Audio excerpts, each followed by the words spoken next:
Moteris man parašė didelę eilę žinučių apie santykius su vyru. Ko aš čia nesuprantu, kas čia dabar vyksta, pavyzdžiui. Kaip parodyti tam vyrui, kad aš jį gerbiu ir vertinu, nes vyras sako, tu manęs negerbi ir nevertini. Per didelę eilę žinučių suprantu, kad jinai pati jaučiasi negerbiama ir nevertinama. Sako, tai ką man dabar daryti? Už kiekvieną išvirtą jo sriubą sakyti, koks tu šaunuolis, kaip tu fainiai, kaip man jį girti, nes aš pasakau, ką fainai išviriai sriubos. Pirmiausia, viskas prasideda nuo energijos. Ir tavo netgi gražų žodžiai pasakyti ačiū, kad išvirei sriubos, bet savo mintise tu nekuri pagarbos vyrui ir tu net nematai, kad tai yra vertinga, tavo ačiū vis tiek eis su energetika, tai nėra vertinga. Ačiū tarp kitko iš mandagumo. Ir vyras priims tik energijos rūšį, kurią tu siunti ir kokios kokybės yra ta energijos rūšis. Kitas aspektas, jeigu tu esi mamos pozicijoje ir tu įsivaizduoji, kad tu jį pagiri, tai dabar čia už viską reikės girti, ne, nes jis yra nemažas vaikas.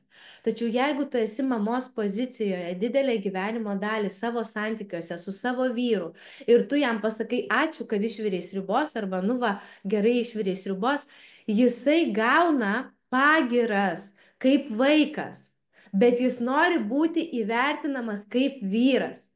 Todėl tu turi išlipti iš mamos pozicijos, atsistoti į visiškai, kaip čia pasakyti, vienodą poziciją su savo vyru energetiškai ir tada jam dėkoti iš moters energijos.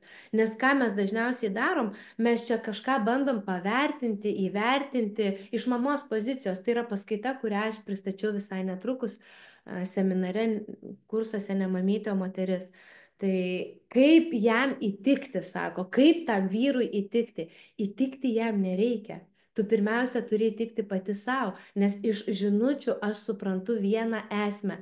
Tu nevertini savęs ir taip elgiasi dažniausiai mamos, jos daro daug, atiduoda savęs, nevertina savęs ir čia dabar bando kažkaip dar įvertinti vyrą, bet jį vertina kaip mažą vaiką.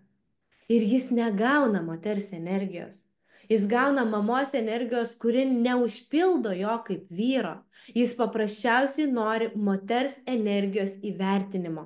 Ir tu negali jo duoti, kol tu esi aukštesnėje pozicijoje, esi jį nuvertinus pati mamos pozicijoje ir nesusilygiuoji, nepereini į mamos poziciją. O pereimas į mamos poziciją yra visiškas atsisukimas į save ir situacijas, kuriomis ką aš kuriu.